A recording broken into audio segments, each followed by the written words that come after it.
Hello my dear student, क्या हाल चाल, कैसे हो आप लोग। आई होप सबके सब बहुत बढ़िया मस्त हो गए।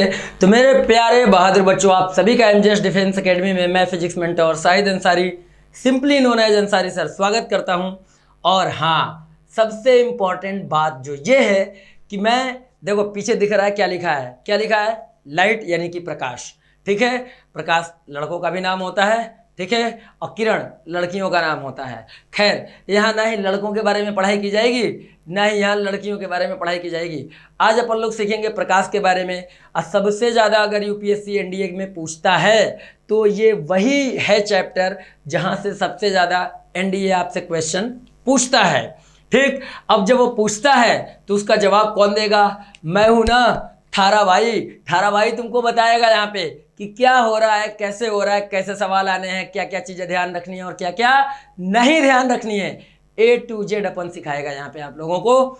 आप लोगों को बस इतना सा कर देना है, अगर आप लोग चैनल पे नए आए हो तो तुरंत एकदम जाके ठोक दो हथौड़ा, सब्सक्राइब कर लो और बेल नोटिफिकेशन ऑल पे रखना, ताकि जब कभी भी आपको नोटिफिकेशन मिले जाके चेकआउट कर लेना कि वीडियो आ गई है अंसारी सर की, और मज़े में जाके पढ़ लेना। गारंटी है इस बात की कि आप जो यहाँ से फिजिक्स पढ़ के जाएगा बंदा, जो भी बंदा यहाँ से फिजिक्स पढ़ेगा, नोट्स बनाते रहना और उसके बाद पेपर दे के आना।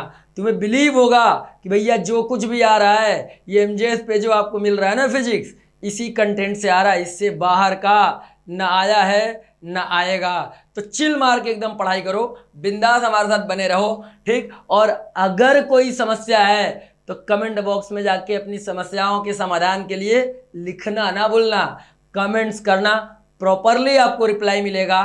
ठीक, अगर आपका कमेंट जेन्युइनली लगता है कि हाँ रिप्लाई देने लायक है, आप कर रहे हो अच्छा, आपको कोई समस्या है, कोई डाउट है, जेन्युइनली आपको रिप्लाई मिलेगा मेरे तरफ से।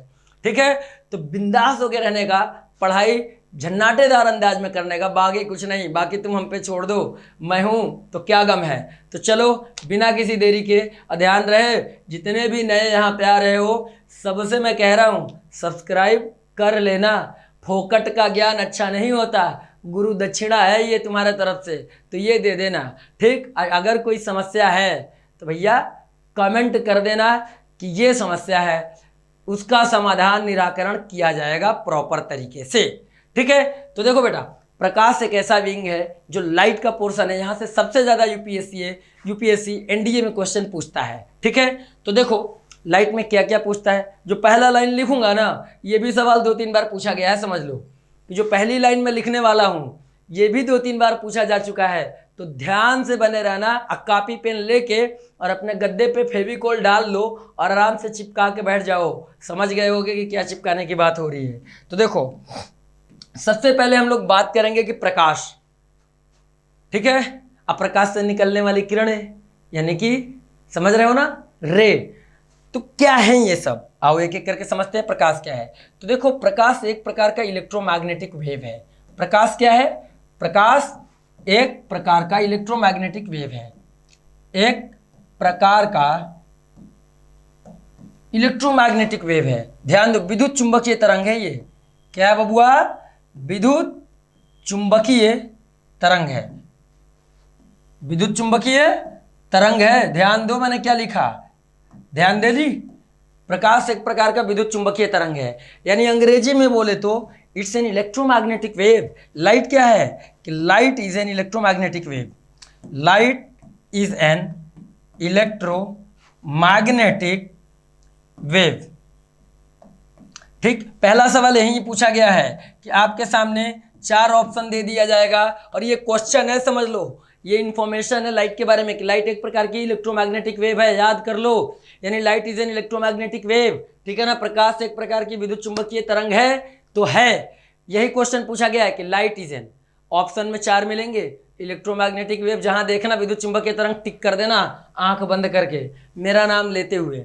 ठीक, तो लाइट एक इलेक्ट्रोमैग्नेटिक वेव है जिसके सहारे, जिसकी हेल्प से हम क्या करते हैं भैया, इस रंग बिरंगी दुनिया में जितनी भी चीज़ें एक्टिविटीज़ हो रही हैं, ठीक है ना, ये सब हम देख रहे हैं। कौन लाल है, कौन पीला है, कौन नीला है, कौन हरा है, सब देखते हैं लाइट की हेल्प से।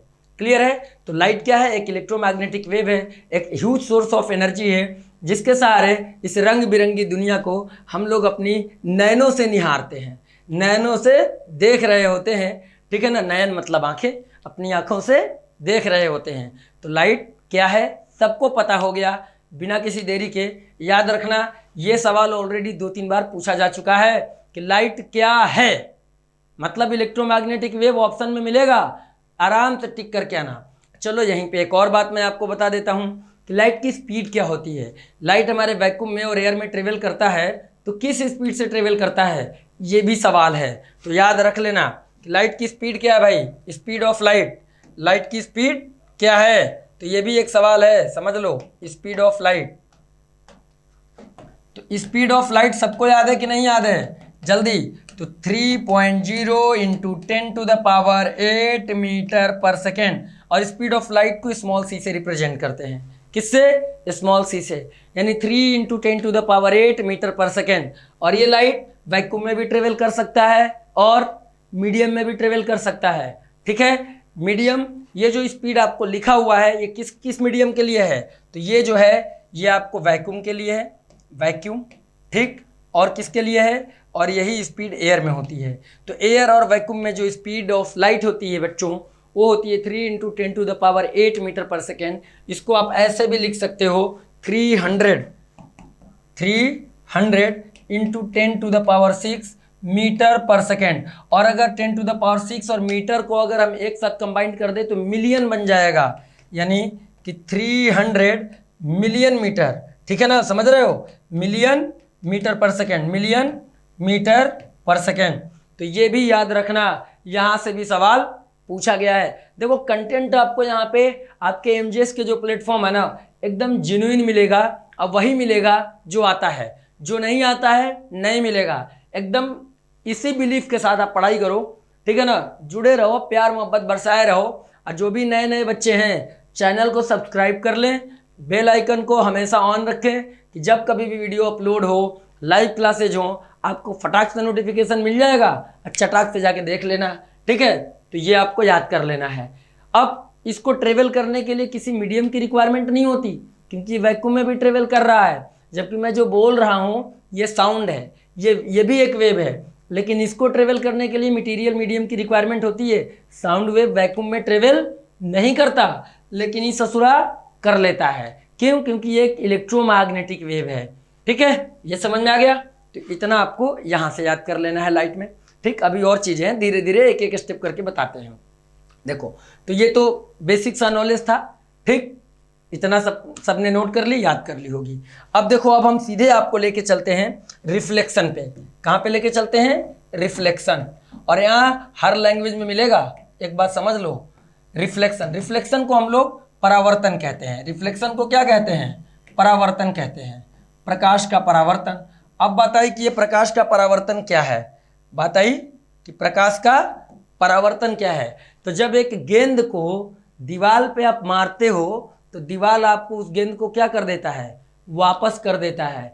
यही है रिफ्लेक्शन। इसी तरीके से अगर एक शीशा ले लो हाथ में अपने, और उस शीशा को लेके लाइट में ऐसे रखोगे ऐसे, तो चमकता ही है ना। सनलाइट अगर कहीं से आ रहा हो, इस पे गिरेगा तो सामने लाइट जा रही होती है। इस तरीके से मिरर को लेके जब आप हिलाओगे डुलाओगे लाइट में, तो इसका रिफ्लेक्शन आपको देखने को मिलेगा। लाइट यहाँ पे आएगी, टकराएगी, वापस जाएगी, और वापस जाएगी तो जहाँ पे भी स्क्रीन होगा, जहाँ पे भी कोई रुकावट होगी, वहाँ पे जाके क्या करेगा, यहाँ से जाके वहाँ पे उसका इम्पैक्ट देखने को मिलेगा कि लाइट यहाँ से टकरा के उधर जा रही है। ठीक है, समझ में आई बात, तो समझो रिफ्लेक्शन क्या है। समझ में आ गया होगा कि जैसे एक दीवार पे गेंद को मारते हो तो गेंद क्या होता है, वापस आ जाता है इसी मीडियम में, है ना, तुम्हारे तरफ ही वापस आता है। ठीक, तो ये है रिफ्लेक्शन। तो रिफ्लेक्शन को समझो क्या है, प्रकाश का परावर्तन क्या है। तो देखो बच्चों कि जब प्रकाश को मीडियम में छोड़ा जाता है, ठीक, या मीडियम में जा रही हो, ट्रेवल कर रही हो, कोई दिक्कत नहीं है, ये प्रकाश की किरण है, प्रकाश की किरण, it means a ray of light. तो ये एक रे जब किसी सरफेस से टकराती है, स्मूथ सरफेस हो या रफ हो, कोई मैटर नहीं है, लेकिन अगर किसी सरफेस से टकराती है तो टकराने के बाद ये उसी माध्यम में वापस लौट जाती है। इसी फिनोमिना को हम लोग, इसी घटना को प्रकाश का परावर्तन कहते हैं कि अगर जमीन पे गेंद ऐसे टेढ़ा फेंकोगे तो टकराने के बाद तुम्हारे पास नहीं आएगी, वो दूसरे तरफ जाएगी, लेकिन आएगी ऊपर के साइड ही। सिमिलरली कि जब ये प्रकाश की किरण टकराई यहाँ पर, ये टकराना है, ये टक्कर वाला पॉइंट है, तो जब यहाँ टकराई तो टकराने के बाद इधर चली गई, ठीक है, तो इसे बोलेंगे प्रकाश का परावर्तन। ठीक, अब इसमें और क्या क्या इंफॉर्मेशन है। अब ये जो रे देख रहे हो जो आके टकरा रही है, इसको बोलते हैं इंसिडेंट रे। इसको क्या बोलते हैं बबुआ? इसको बोलते हैं इंसिडेंट रे, समझो।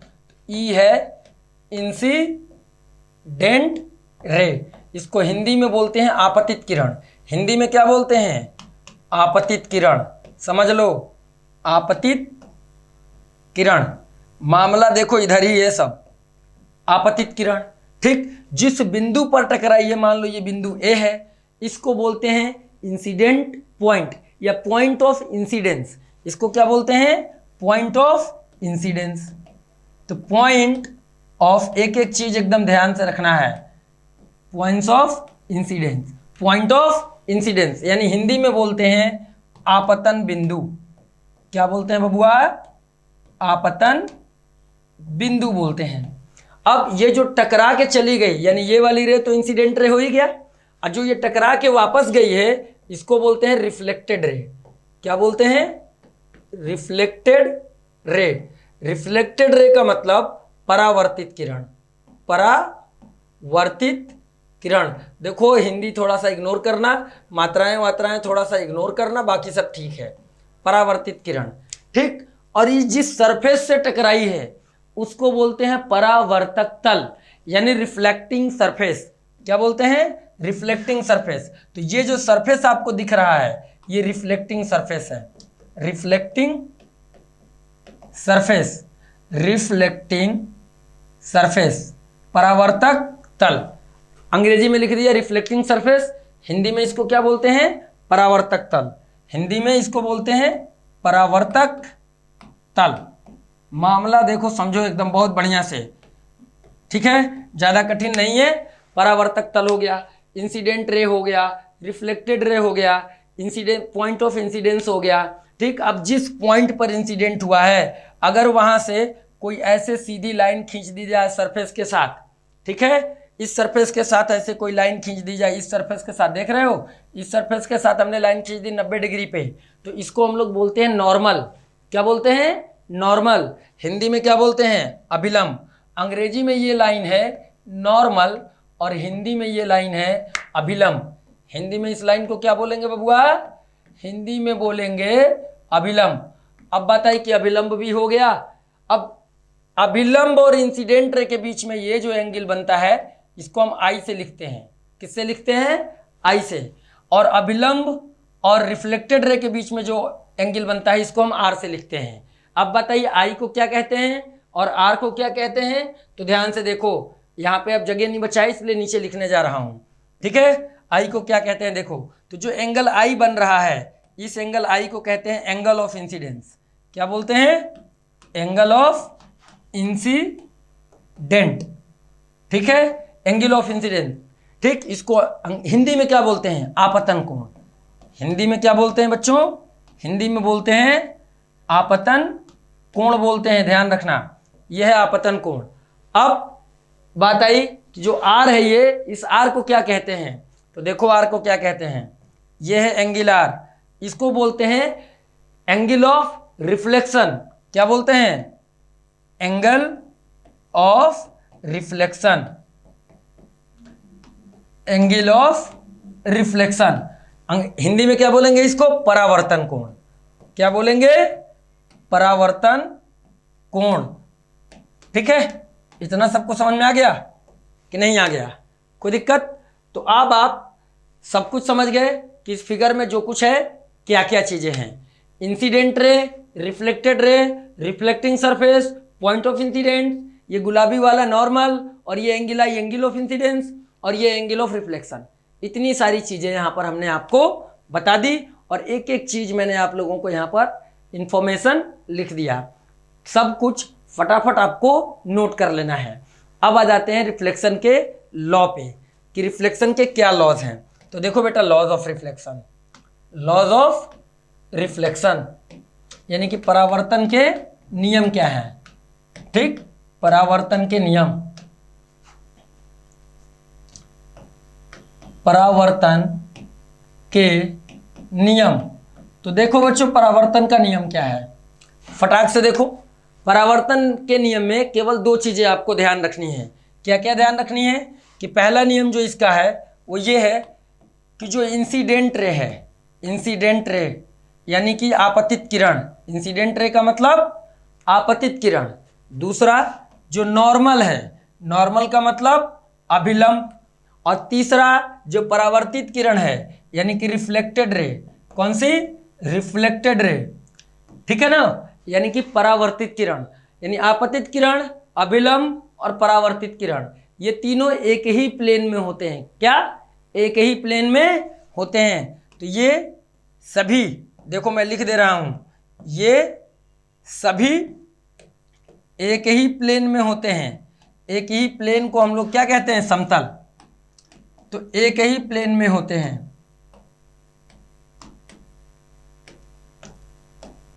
एक ही प्लेन में होते हैं। क्लियर हो गया। तो ये पहला नियम है। इसका दूसरा नियम क्या है, इसका दूसरा नियम, तो इसका दूसरा नियम यह है कि जो एंगल ऑफ इंसिडेंस है which is equal to angle of reflection, यानी एंगल आई एंगल आर के बराबर होता है। यहाँ पे एक चीज और ध्यान रखना आप लोग कि अगर कोई रे, ये तो लॉ है, लॉ हमारा खत्म। यहाँ पे क्या ध्यान रखना है आपको, यहाँ पे बच्चों आपको ध्यान रखना है कि अगर ये कोई रिफ्लेक्टिंग सरफेस है, ये क्या है, ये कोई रिफ्लेक्टिंग सरफेस है, और कोई प्रकाश की किरण इस तरीके से आती है, किस तरीके से, कोई प्रकाश की किरण इस तरीके से आके सीधे सीधे टकराई, एकदम सीधे सीधे आई, टकरा गई। जब ये सीधे सीधे टकरा गई 90 डिग्री पर प्लेन के साथ, तो ये सीधे ही वापस चली जाएगी, सीधे ही वापस चली जाएगी। अच्छा नहीं दिख रहा तो लो अभी दिखेगा, अभी तुमको नहीं दिख रहा ना, अभी लो अच्छे से दिखेगा, दिखेगा काहे नहीं, हमें तो ये इंसिडेंट रे है कि ये किरण आई समतल के साथ 90 डिग्री पर टकराई, टकराने के बाद ये वो वापस चली गई, वापस चली गई। तो देखो यहाँ पर आने वाली किरण भी वही है, जाने वाली किरण भी वही है, और सरफेस के साथ जब हम नॉर्मल ड्रॉ करेंगे तो नॉर्मल वाली लाइन भी वही रहेगा। यानी कि इंसिडेंट रे और यानी कि आपतित किरण और अभिलंब के बीच में कोई कोण यहाँ पर नहीं है। इस सिचुएशन में एंगल आई और एंगल आर दोनों कितना होता है, दोनों होता है 0 डिग्री। कितना, 0 डिग्री। ध्यान रखना, क्यों, क्योंकि एंगल मेजर किया जाता है नॉर्मल के साथ। एंगल किसके साथ मेजर किया जाता है, नॉर्मल यानी कि अभिलंब के साथ। तो जब ये किरण सीधे आई है अभिलंब पर ही आई है और अभिलंब पर ही जा रही है, यानी ये अभिलंब है और एक प्रकाश इसी रास्ते से आ रही है, इसी रास्ते पर टकरा के गई, तो इसके साथ कोई एंगल तो बना नहीं। अगर ऐसे टकराती तो एंगल बनता, आ रही बात समझ में। और टकरा के जब ये इधर जाती है ऐसे तब एंगल बनता, यानी कि इधर से समझ लो, इधर से ऐसे आती है, टकरा के ये इधर जाती तब एंगल बनता। लेकिन यहाँ तो ये ऐसे ही आ रही है, इसी के रास्ते पे, इसी के पाथ पे आई और टकराई, और टकराने के बाद ऊपर, तो नॉर्मल के साथ यहाँ कोई एंगल नहीं बना। यानी कि एंगल ऑफ इंसिडेंस और एंगल ऑफ रिफ्लेक्शन दोनों हो गया 0 डिग्री। एक कॉन्सेप्ट ये ध्यान रखना है। दूसरा आपको क्या ध्यान रखना है वो भी सुनो। दूसरा क्या ध्यान रखना है कि अगर आपके सामने ये कोई सरफेस है, रिफ्लेक्टिंग सरफेस, ये कोई परावर्तक तल दिया हुआ है। अब जब परावर्तक तल है तो कोई अभिलंब भी होगा, ये हमने अभिलंब ड्रॉ कर दी। अब एक प्रकाश की किरण इधर से ऐसे आई और ये टकराने के बाद ऐसे चली गई, इधर से आई टकराई इस बिंदु पर, अब टकराने के बाद वापस चली गई। तो ये तो हमारा अभिलंब हो गया नॉर्मल, ये हमारी इंसिडेंट रे हो गई जिसको IR लिख लिया शॉर्ट में, और ये रिफ्लेक्टेड रे हो गई, ठीक, जिसको हमने RR लिख लिया रिफ्लेक्टेड रे। अब मान लो ये वाला एंगल दिया हो कि ये वाला एंगल 60 डिग्री है, तो एंगल ऑफ इंसिडेंस कितना होगा, एंगल ऑफ इंसिडेंस कितना होगा। तो एंगल ऑफ इंसिडेंस देखो, सरफेस के साथ एंगल दिया है 60 डिग्री, और एंगल ऑफ इंसिडेंस और एंगल ऑफ रिफ्लेक्शन को कहाँ से मेजर करते हैं, नॉर्मल के साथ, अभिलंब के साथ। आपतन कोण, परावर्तन कोण को अभिलंब से मेजर किया जाता है। तो अभिलंब से मेजर किया जाता है, तो अभिलंब वाला कोण तो ये है हमारा एंगल आई, और यही है एंगल आर हमारा ये। तो भाई ये तो नॉर्मल है ना, नॉर्मल तो इसके साथ 90 डिग्री पर होगा। तो जब ये वाली एंगल 60 डिग्री है तो ये वाला एंगल कितना बचा, 30 डिग्री। और जितना ये उतना ही हमारा एंगल आर, यानी कि एंगल आर भी हमारा कितना बनेगा 30 डिग्री। तो एंगल आई की वैल्यू यहाँ से आपको मिल जाएगा 30 डिग्री। तो ये आपको ध्यान रखना है कि अगर प्लेन के साथ एंगल दे रखा हो रेखा तो हम नॉर्मल ड्रॉ करेंगे और नॉर्मल वाला एंगल मेजर करेंगे। समझ में आ गई बात कि अगर ये वाला एंगल आपको दिया है तो ये वाला एंगल कैसे निकालेंगे, 90 में से 60 को घटा के माइनस करके। क्लियर। तो ये था रिफ्लेक्शन में, ये आपको याद रखना है। अब देखो ये रिफ्लेक्शन हो गया, रिफ्लेक्शन के नियम हो गए। अब यहाँ पे आ जाता है गोलीय दर्पण, स्फेरिकल मिरर। क्या आ जाता है बच्चों, स्फेरिकल मिरर आ जाता है। तो आ जाओ भाई स्फेरिकल मिरर पे। स्फेरिकल मिरर, समझ रहे हो मामला। मिरर को हम लोग क्या बोलते हैं, दर्पण, और हिंदी में ये हो गया गोलीय दर्पण। हिंदी में क्या लिख दिया मैंने, हिंदी में हमने लिख दिया इसको गोलीय दर्पण। इसमें किसी को कोई समस्या तो नहीं है, किसमें किसी को कोई दिक्कत है। तो देखो बच्चों गोलीय दर्पण क्या है, गोलीय दर्पण में क्या आता है। अच्छा यहाँ पे दर्पण तो देखते हो एक गाना चला है बहुत तेज, बहुत पुराना है वैसे, सजना है मुझे सजना के लिए। अब देखो सजना है मुझे सजना के लिए, गा कौन रहा, सजनी गा रही, किन के लिए, सजने के लिए, सजना है उनको। अब जब सजनी को सजना है, सजनी की मतलब देखो सजनी को सजना है किसके लिए, सजना के लिए। तो भैया किसका सहारा लेंगी सजने के लिए, दर्पण का, यानी कि वही मिरर जिसमें तुम शादी ब्याह में जाना होता है, फटाक से ऐसे ऐसे करते हो, बाल वाल झाड़ते हो, चल देते हो तैयार होके, तो दर्पण है। क्या है, दर्पण है। तो भैया वही वाला दर्पण समझ लो एक तरीके से तुम्हें पढ़ना है। ठीक, बस फर्क इतना है कि जिस शीशे में देख के हम अपने आप को सजते हैं, संवरते हैं, लीपा पोती चेहरे पे करते रहे, औरतों के बारे में पूछना ही मत। भैया मिरर के सामने खड़ी हो जाएंगी ना तो मत पूछो, पहले वो लगाएंगी पुट्टी, पुट्टी लगाने के बाद रेगमाल, रेगमाल लगाने के बाद फिर से पुट्टी, फिर दोबारा से रेगमाल, और उसके बाद क्या लगता है पता नहीं, उसके बाद पेंट की, मतलब पेंट की एक लेयर, उसके बाद फिर से घिसाई चलता है, फिर से दूसरा लेयर, फिर से घिसाई, तीसरा लेयर। भैया हम तो बड़ी परेशान हैं इन सब चीज़ों से देख देख के, समझ रहे हो ना। अच्छा अब वहाँ पे क्या है, मैं एक ही बात कहता हूँ भैया, एक ही बार परमानेंट एशियन पेंट लगवा लो, हमेशा फिक्स रहेगा, कोई दिक्कत होगी नहीं, है ना पड़े क्रैक, ना छूटे, ना बरसात में धुले। जब खराब होगा तो सालों लगेंगे ना खराब होने में, एक बार मरम्मत करवा लो चेहरे की, लेकिन नहीं होता है। ठीक, वो डेली वाला सीनिया शादी में जाना है, भैया मत पूछो, बहुत टाइम लगाती हैं लोग, इतना पता नहीं क्या क्या यूज करती हैं कि जब उनको छुड़ाना हो तो दिक्कत, घंटा भर पहले सजने के लिए लगाओ और फिर फंक्शन अटेंड करके आओ वापस तो छुड़ाने के लिए, इतनी मोटी लेयर निकलेगी भाई, मतलब समझ लो 2-3 mm मोटी लेयर निकलेगी उनके चेहरे पर से। खैर बुरा ना मानो, ये सब ऐसे ही था और ये ट्रू भी है, ये हकीकत है। तो देखो स्फेरिकल मिरर में क्या क्या चीज़ें आपको पढ़नी है। गोलीय दर्पण कितने टाइप के होते हैं तो समझना बच्चों। आ जाओ भाई, गोला बढ़िया वाला एकदम गोला बनाना है, एकदम बढ़िया ज़बरदस्त। देखो देखो ये हमने गोला ले लिया, ये गोला एक्चुअल में है किस चीज़ का, कांच का। ये कांच का खोखला गोला है, गोल, समझ रहे हो। अब इसमें हमने क्या किया कि हमने इसको 2 हिस्सों में बांट दिया। कौन कौन से 2 हिस्सों में बांटा समझना। ठीक, इस तरीके से इधर और इस तरीके से इधर, आरी ब्लेड लेके काट के निकाल लिया, एक इधर वाला को और एक इधर वाले को, एक इधर निकाल लिया और एक इधर निकाल लिया, 2 निकाल ली, कोई दिक्कत नहीं। एक को हमने अंदर से कुछ लगा दिया, कुछ अलग से लेयर लगा दी, और एक में हमने बाहर से लेयर लगा दी,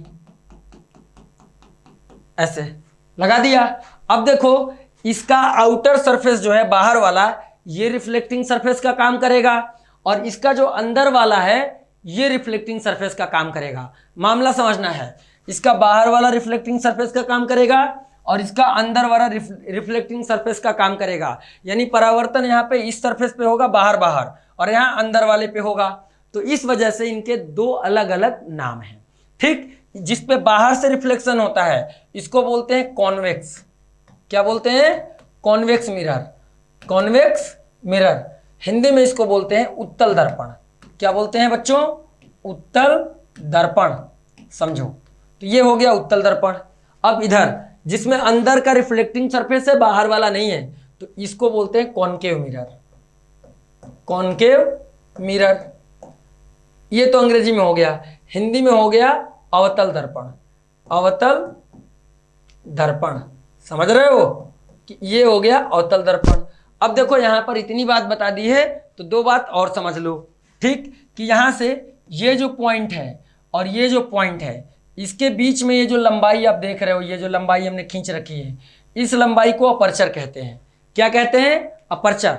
और यहां पर भी इस पॉइंट से लेके इस पॉइंट तक के बीच की ये जो सीधे सीधे वाली डिस्टेंस है, इसको हम लोग अपर्चर बोलते हैं अंग्रेजी में, और हिंदी में दर्पण का द्वारक बोलते हैं। क्या बोलते हैं? दर्पण का द्वारक बोलते हैं। यानी कि ये लंबाई और ये लंबाई जो है, ये अपर्चर है, अपर्चर, ठीक। यानी कि अंग्रेजी में अपर्चर और हिंदी में द्वारक हो गया। क्लियर? अब अपर्चर और द्वारक भी आप जान गए। अब देखो ये जो टोटल रिफ्लेक्टिंग सरफेस का जो मिड पॉइंट होता है, टोटल रिफ्लेक्टिंग सरफेस का जो मिड पॉइंट होता है, इसको P से रिप्रेजेंट करते हैं और इसको अंग्रेजी में पोल कहते हैं और हिंदी में इसको ध्रुव कहते हैं।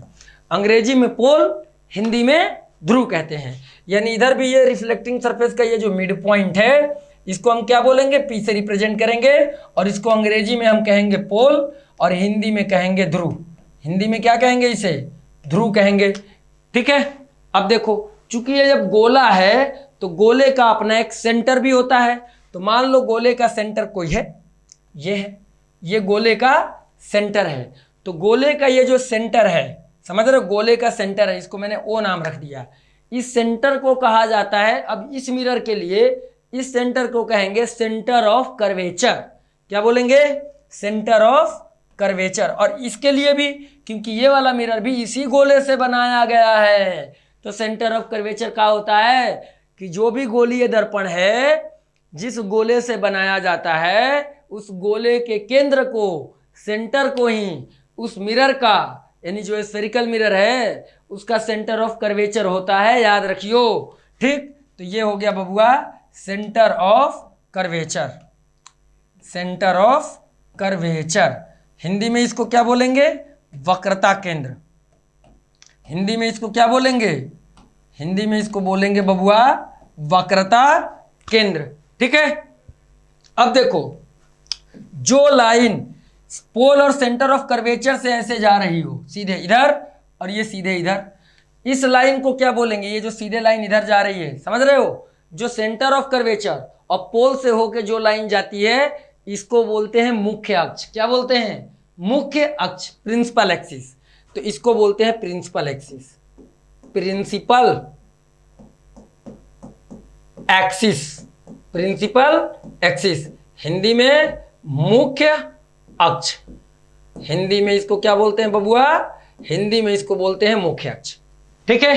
इतनी सारी बातें हमने आपको दर्पण से रिलेटेड बताई। अब समझना, जो पोल है, सेंटर ऑफ कर्वेचर है, ये पोल है और इस सेंटर ऑफ कर्वेचर, इसकी बीच की ये जो लीनियर डिस्टेंस है, ठीक, ये पोल है और इस सेंटर ऑफ कर्वेचर, इसके बीच के ये जो लीनियर डिस्टेंस है, इसको आर से लिखते हैं। किससे लिखते हैं? आर से लिखते हैं। और इसको कहते हैं रेडियस ऑफ कर्वेचर। क्या कहते हैं? Radius of curvature. तो समझ लो, यहाँ पे जो आर है, ये रेडियस ऑफ कर्वेचर है, ठीक है। इसको मैं लिख दे रहा हूं, ध्यान से समझना एक एक चीज। रेडियस ऑफ कर्वेचर, हिंदी में इसको बोलते हैं वक्रता त्रिज्या। देखो यहाँ जगह नहीं है, इसलिए मैंने नहीं लिखा, नीचे लिख दे रहा हूं कि यहां पर जो हमने आर लिखा है, आर, ठीक, ये आर जो है, ये सेंटर ऑफ कर्वेचर है। क्या है? Centre of curvature, sorry, centre of curvature लिख गया गलती से, ये रेडियस ऑफ कर्वेचर है, रेडियस ऑफ कर्वेचर, ठीक। और हिंदी में वक्रता त्रिज्या, हिंदी में इसको क्या बोलेंगे? हिंदी में इसको बोलेंगे बच्चों वक्रता त्रिज्या, समझो, ठीक है। तो वक्रता त्रिज्या भी मैंने आपको बता दी। पूरा एक बार शानदार तरीके से देख लो कि ये हमारा मिरर जिसका पेट निकला हुआ हो, तोंद निकला हुआ हो और तोंद पर से रिफ्लेक्शन हो रहा हो, कॉन्वेक्स मिरर कहलाएगा, उत्तल दर्पण कहलाएगा। जो बेचारा भूखा हो, जिसका तोंद धसा हुआ हो और धसे वाले हिस्से से रिफ्लेक्शन हो रहा हो, प्रकाश का परावर्तन हो रहा हो, कॉन्केव मिरर कहलाएगा। इसी बात पे ठोक दो लाइक। उसके बाद जो हमारा टोटल रिफ्लेक्टिंग सरफेस का मिड पॉइंट है उसको पोल कहते हैं, पी से लिखते हैं, हिंदी में ध्रुव कहते हैं। ठोको लाइक। इसके बाद देखो, ये जो दर्पण लिया है, जिस गोले का हिस्सा होता है उस गोले का जो सेंटर है, ये इस दर्पण का भी सेंटर ऑफ कर्वेचर कहलाता है, जिसे हम वक्रता केंद्र कहते हैं। समझ में आया? ठोको लाइक। अब देखो, जो टोटल रिफ्लेक्टिंग सरफेस का जो दोनों एक्सट्रीम बाउंड्री है, उनको अगर सीधा खींचा जाए लाइन, उस लाइन को नापा जाए, मेजर किया जाए, तो इसको बोलते हैं दर्पण का द्वारक। अंग्रेजी में बोलते हैं अपर्चर। अंग्रेजी में क्या बोलते हैं? अपर्चर। और हिंदी में बोलते हैं द्वारक। इस पे भी ठोको लाइक। भैया जल्दी जल्दी ठोक दो, कोई जाएगा नहीं बिना लाइक ठोके, पाप लगेगा, पाप। फ्री में सब कुछ मिल रहा है, तो भैया गुरु दक्षिणा यही है कि लाइक ठोक के जाना, ठीक है। और जो चीजें आपको दिक्कत करे कमेंट करना, आपको प्रॉपर रिप्लाई मिलेगा, ठीक है बच्चों। तो आपको द्वारक समझ में आ गया, आपको पोल समझ में आ गया, सेंटर ऑफ कर्वेचर समझ में आ गया। पोल और सेंटर ऑफ कर्वेचर के बीच की जो डिस्टेंस है, भाई ये रेडियस ही है ना, इसी रेडियस से तो ये गोला बना है, तो इसको बोलते हैं रेडियस ऑफ कर्वेचर, वक्रता त्रिज्या। अगर आया समझ में ठोको लाइक, और हाँ सब्सक्राइब करना ना भूलना। अब देखो, अब जो लाइन सेंटर और पोल से जा रही है इसको बोलते हैं प्रिंसिपल एक्सिस, मुख्य अक्ष। बोलो बउआ, आया समझ में कि नहीं आ गया? आ गया समझ में कि नहीं? ठोको लाइक भैया, फटाफट एकदम ठोको, दबा के ठोको, कमी नहीं होना चाहिए।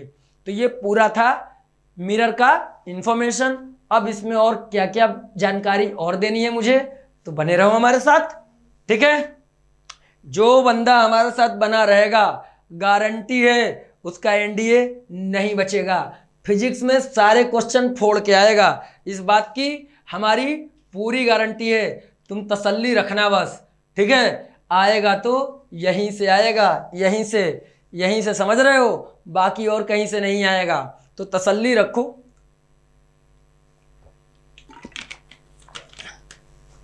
और अब देखो फटाक से, कितना समझ में आ गया। ये जो हमारे दर्पण है ना, इनके कुछ और भी नाम हैं, इनकी कुछ प्रॉपर्टी की वजह से। तो आओ उन नामों को भी समझ लेते हैं, और साथ ही साथ कुछ और भी समझ लोगे तुम। तो देखो बच्चों, एक दर्पण हमने ऐसे बनाया था, इसमें इधर हमने लगा दिया था लेयर एक, और इसका जब तोंद निकला है, इस तोंद पर होने वाला है रिफ्लेक्शन। तो ये है, ये लाइन हमने खींच दी, ठीक। जब ये लाइन, अच्छा टेढ़ा लग रहा है तुमको, तो टेढ़ा लग रहा है तो हम सीधा भी खींच देंगे, क्या दिक्कत है? अरे यार गड़बड़ा गया ये तो, ठीक। ये है हमारी सीधी लाइन। अरे हमारे लिए सीधी है, तुम्हारे लिए टेढ़ी है, कोई बात नहीं, ठीक है। कंसीडर कर लो कि ये सीधी लाइन है, तो इस लाइन को बोलेंगे हम लोग प्रिंसिपल एक्सिस। ये पोल हो गया, और ये मान लो सेंटर हो गया, कोई दिक्कत नहीं है। अब देखो, प्रकाश इस पर ऐसे जा रही है पैरेलल, प्रकाश इस पर कैसे गिर रहा है? पैरेलल, समांतर एकदम। अब जब ये समांतर प्रकाश की किरणें गिरी तो रिफ्लेक्ट होंगी, रिफ्लेक्ट होने के बाद ये कुछ ऐसे गई, ये इधर गया, पीछे बढ़ाया, यहां मिल रहा, ये वाला इधर आ गया, देख रहे हो। एक रिफ्लेक्ट होने के बाद, ये वाला रिफ्लेक्ट होने के बाद पहले नंबर वाला इधर भाग गया, और दूसरे नंबर वाला रिफ्लेक्ट होने के बाद इधर भाग गया। दोनों को जब हमने पीछे की तरफ बढ़ाया तो ये प्रिंसिपल एक्सिस के इस पॉइंट पर मिले। इस पॉइंट को बेटा फोकस कहते हैं। क्या कहते हैं? फोकस। यही है आपका फोकस, ठीक है। अंग्रेजी में भी फोकस कहते हैं, हिंदी में भी फोकस कहते हैं। और फोकस से लेके पोल के बीच की जो दूरी होती है, यानी जो P से लेके F तक की दूरी है, इसको लिखते हैं स्मॉल f से। किससे लिखते हैं? स्मॉल f से। और इस स्मॉल f को कहते हैं फोकल लेंथ। क्या कहते हैं? Focal length. समझो, फोकल लेंथ, यानी कि हिंदी में बोले तो फोकस दूरी। हिंदी में क्या बोल देंगे इसको? फोकस दूरी कहते हैं इसको, ठीक है। समझ में आया? और इसको भी लिख दूं अंग्रेजी में, फोकस। तो इस F को कहते हैं फोकस। जो P से लेके F तक की जो डिस्टेंस है, इस डिस्टेंस को हम लोग लिखते हैं स्मॉल एफ से। किससे? स्मॉल एफ से। और इसको हम लोग कहते हैं फोकल लेंथ। इस स्मॉल एफ को क्या कहते हैं? फोकल लेंथ, फोकस दूरी। अब मिरर का कॉन्सेप्ट समझो कि प्रकाश समांतर आ रही थी, समांतर से टकरा के ये ऐसे हो गई, यानी कि फैल गई, फैलाव आ गया यहाँ पे, यानी कि ये लाइट को क्या कर रही हैं? बिखेरने का काम कर रही हैं। तो इस बिखेरने की वजह से इनका एक और नाम है, ठीक, क्योंकि ये लाइट को डाइवर्ज कर रही है, एक जगह कलेक्ट नहीं कर रही, डाइवर्ज कर रही है, बिखेर रही है, इसलिए इस मिरर का एक और नाम है। वैसे इस मिरर का क्या नाम हमने ऊपर बताया है? सबको याद होगा कि इस मिरर का नाम हमने बताया है कि ये कॉन्वेक्स मिरर है। कौन सा है? कॉन्वेक्स मिरर है। लेकिन ये लाइट को बिखेरती है, इसलिए इसका एक और नाम है कॉन्वेक्स के अलावा, डाइवर्जिंग मिरर। कौन सा मिरर? डाइवर्जिंग। समझो, इसको एक और मिरर हम लोग कहते हैं डाइवर्जिंग मिरर। अब समझना, यहां से आते हैं सवाल, यहां से आते हैं सवाल। तो क्या सवाल आते हैं ये भी हम आपको बताएंगे।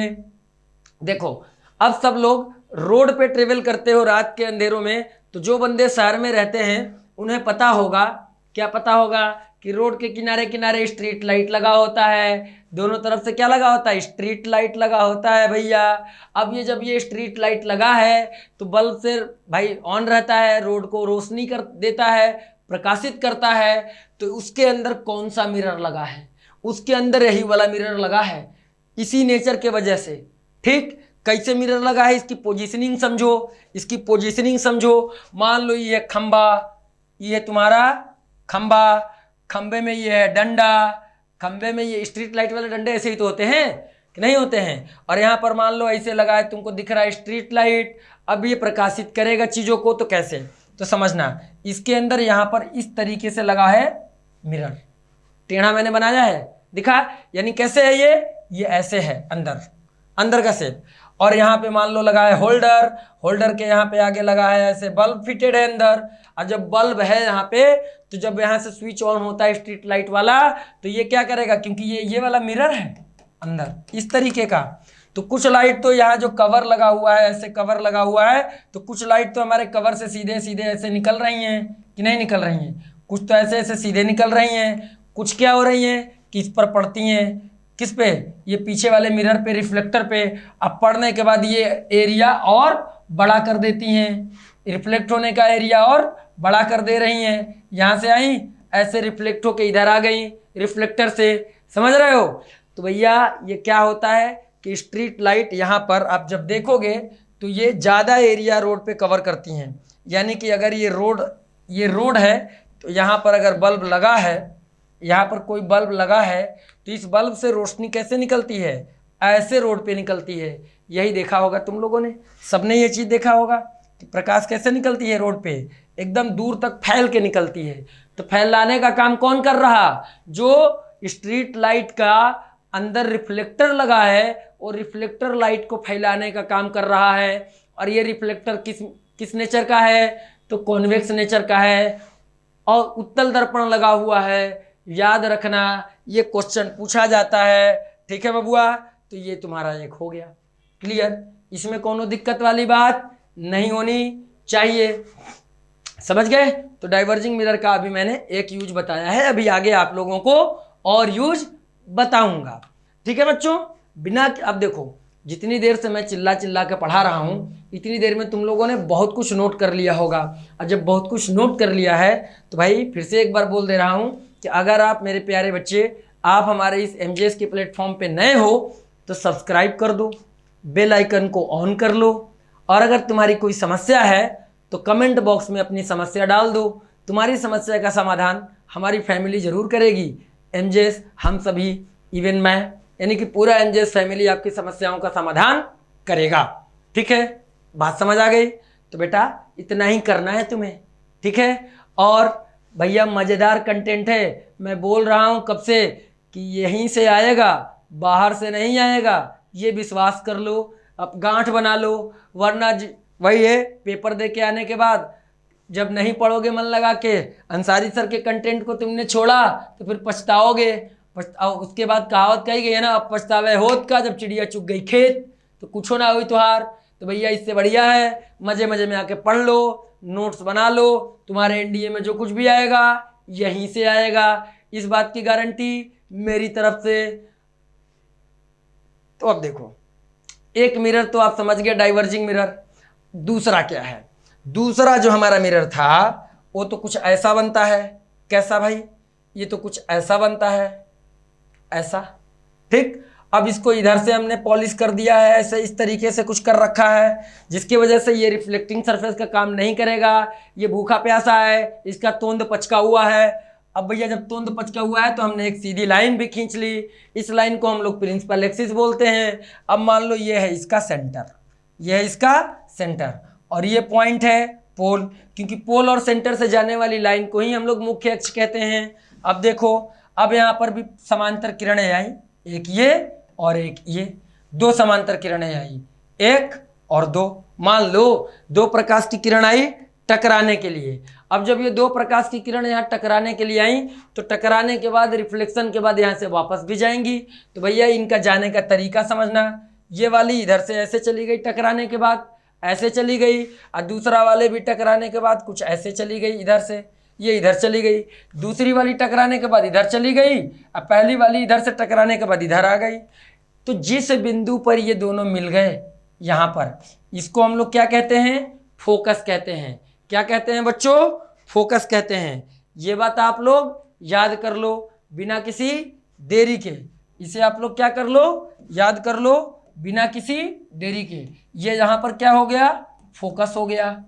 ठीक, फोकस अंग्रेजी में भी यही रहता है। अब फोकस से लेके यहाँ तक की जो डिस्टेंस है इसको स्मॉल एफ से लिखते हैं, और ये हो गया इसका फोकस दूरी।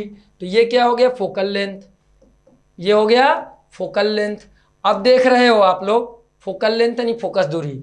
अब ये देख रहे हो कि जो प्रकाश की किरणें पैरेलल थी, पैरेलल वाली किरणों को ये एक जगह कलेक्ट कर रहा है। तो इस नेचर की वजह से इस दर्पण का, इस मिरर का एक और नाम है कन्वर्जिंग मिरर। क्या? Converging mirror. जनरल नाम इसका क्या है? कॉनकेव। जनरल नाम क्या है?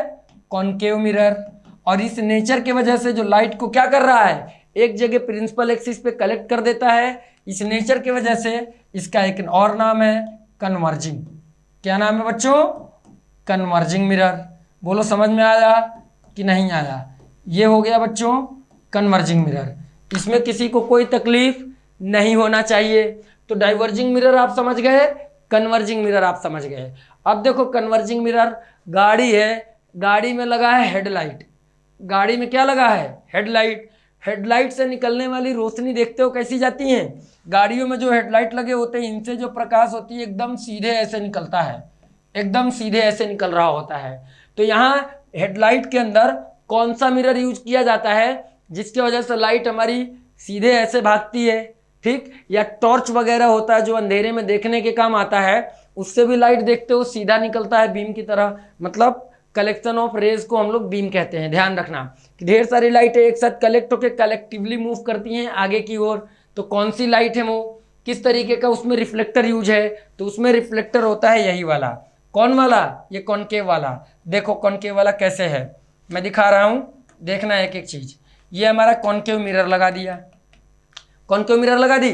इसका होल्डर कुछ इस तरीके से सेट होता है, इस तरीके से कुछ सेट होता है कि बल्ब जो लगे वो इस दर्पण के फोकस के पोजीशन पर हो। किस पोजीशन पर हो? फोकस पर हो। अब फोकस से कुछ तो लाइट ऐसे निकल गई, ठीक, कुछ यहाँ से ऐसे टेढ़ी मेढ़ी भी निकलेंगी, कोई दिक्कत नहीं, लेकिन मोस्ट ऑफ द लाइट कैसी जाएंगी? पैरेलल। कैसे? अब यहाँ पर रिफ्लेक्टर पे पड़ी है ऐसे पीछे, पीछे भी तो निकल रही हैं, और रिफ्लेक्टर वाली लाइटें क्या हो जाती हैं? ये रिफ्लेक्टर वाली लाइटें ऐसे पैरेलल हो जाती हैं। तो इस डायरेक्शन में जाने वाली रेस ज़्यादा हो गई। समझ गए? तो रिफ्लेक्टर इस तरीके से लगा होता है कि उसका होल्डर जो है कहाँ पे हो? फोकस पे हो, कि जब बल्ब लगाया जाए रोशनी निकले तो रोशनी फोकस से निकले। ठीक, समझ गए? जब फोकस से लाइट निकल के कुछ सीधे निकल रही हैं ऑलरेडी, अब कुछ रिफ्लेक्टर पे रिफ्लेक्ट हुई पीछे की तरफ, और रिफ्लेक्ट होने के बाद सीधे कलेक्टिवली एक बीम के फॉर्म में ट्रेवल करना शुरू कर दी। तो देखो कलेक्शन ऑफ रेज को हम लोग बीम कहते हैं। याद रखना, collection of rays, collection of rays are called beam, are called beam. ये याद रखना। बीम क्या है? तो इसको प्रकाश पुंज कहते हैं। बीम को प्रकाश पुंज का मतलब हो गया ढेर सारी प्रकाश की किरणों का समूह, ढेर सारी प्रकाश की किरणों का समूह प्रकाश पुंज कहलाता है। तो ये बीम है। प्रकाश पुंज क्या है कि ढेर सारी कलेक्टिवली जितनी रेज हैं एक साथ मूव कर रही हैं तो उन्हें हम बीम कहेंगे, प्रकाश पुंज कहेंगे। समझ में आ गया? और ये भी समझ में आ गया कि इसका एक प्रयोग हम लोग बल्ब के हेडलाइट में करते हैं। एक और सवाल कि बेसिकली जो बल्ब का हेडलाइट आजकल बन रहा है वो एग्जैक्टली इस तरीके से कॉन्केव तो होता है, लेकिन एग्जैक्टली वेल डिफाइंड कॉन्केव नहीं होता है। उनका कॉन्केव का शेप कुछ ऐसे होता है, ऐसे कॉन्केव होता है, ठीक इस तरीके का इसमें रिफ्लेक्टर लगा होता है। तो ये एग्जैक्टली स्फेयर नहीं बनेगा, ये गोल नहीं बनेगा। तो इस कॉन्केव मिरर को हम लोग बोलते हैं पैराबोलिक कॉन्केव। क्या बोलते हैं बच्चों? Parabolic concave. समझ रहे हो? तो जो गाड़ी के हेडलाइट में बेसिकली यूज होता है वो इस तरीके का कॉन्केव मिरर होता है, पैराबोलिक वाला। और ये सवाल बार बार आया है तो इसको याद कर लो कि गाड़ी के हेडलाइट में कॉन्केव मिरर है, लेकिन कौन सा वाला? Parabolic concave. अगर तुम्हारे में पैराबोलिक कॉन्केव और कॉन्केव दोनों का ऑप्शन दिया है तो पैराबोलिक पे जाओगे, और अगर केवल कॉन्केव दिया है तो कॉन्केव पे जाओगे। कॉन्वेक्स पे गलती से भी मत जाना, ठीक है? अवतल दर्पण चुनना है, अवतल ही दर्पण चुनोगे, अन्यथा गलत हो जाएगा। समझ गए? तो ये था बेटा दो तरह के दर्पण। अब तीसरा दर्पण भी देख लो, ये सजना वाला जिसमें सजनी सज रही है अपने सजना के लिए। ये है हमारी सजनी, ये है हमारी सजनी। समझ रहे हो? ये भाई देखो हम जैसा बना पाते हैं हमने बना दिया। ये है सजनी, ये सजनी अपने बालों को संवारने के लिए शीशे के सामने खड़ी हैं, ठीक। और ये है दर्पण। क्या है? ये है दर्पण। तो ये दर्पण प्लेन मिरर होता है। क्या होता है? इसको हम लोग प्लेन मिरर बोलते हैं, प्लेन मिरर, जिसे हिंदी में समतल दर्पण कहते हैं। हिंदी में क्या कहते हैं बबुआ? हिंदी में इसे हम लोग समतल दर्पण कहते हैं। क्या कहते हैं? समतल दर्पण कहते हैं। समतल दर्पण की खास बात क्या क्या है ये समझ लो।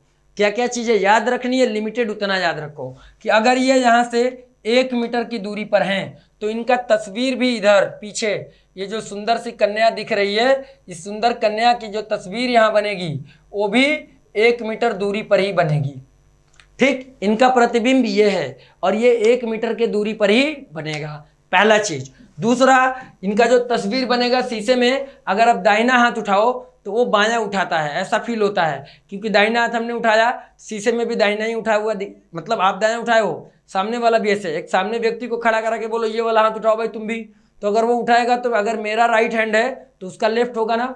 इसको बोलते हैं लेटरली इन्वर्टेड। क्या बोलते हैं? Laterally inverted. कहने का क्या मतलब है, ऐसे समझ सकते हो। देखो 77 तरीके हैं समझाने के हमारे पास कि ये तुम्हारा प्लेन मिरर है।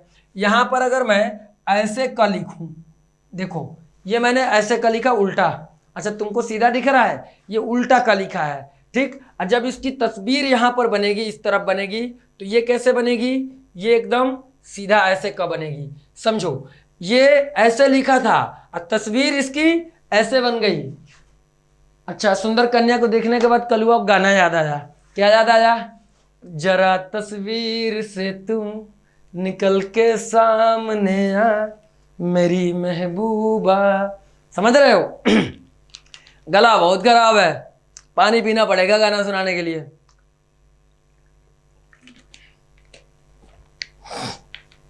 ठीक है कि जरा तस्वीर से तुम निकल के सामने आ मेरी महबूबा। तो देखो महबूबा तो निकल के नहीं आई, लेकिन तुम्हें याद हो गया होगा, ठीक, कि कलुआ की मेहरारू यहाँ खड़ी थी, ठीक, सजने के लिए, कलुआ के लिए बारात जाना था ना इसको।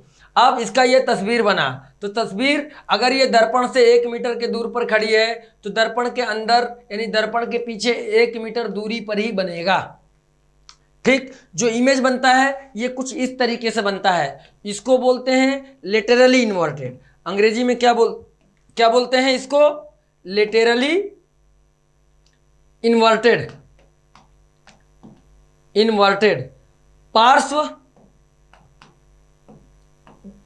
व्युत्क्रम, इसको यही बोलते हैं शायद बेटा, पार्श्व व्युत्क्रम, ठीक है ना। देखो बहुत ज़्यादा हिंदी नहीं है लेकिन याद रखना, पार्श्व व्युत्क्रम के फॉर्म में बनता है। ठीक, ऐसे वाला फोटो ऐसा बन जाएगा, तो इसे अंग्रेजी में लिटरली इन्वर्टेड बोलते हैं।